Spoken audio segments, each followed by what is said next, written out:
It is absolutely vital and critical to communicate directly with your doctor and ask about their background.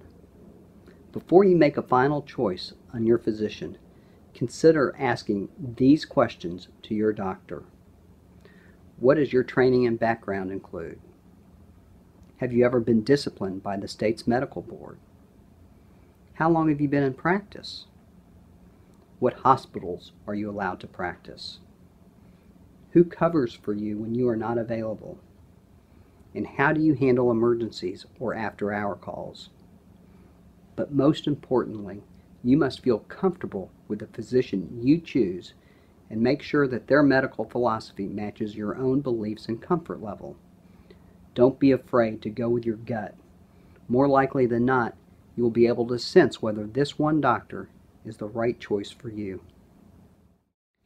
If you would like more information on this subject or answers to many of your other questions, visit our website, theinsiderslegalguide.com, and request your free copy of my book, The Epidemic of Medical Mistakes.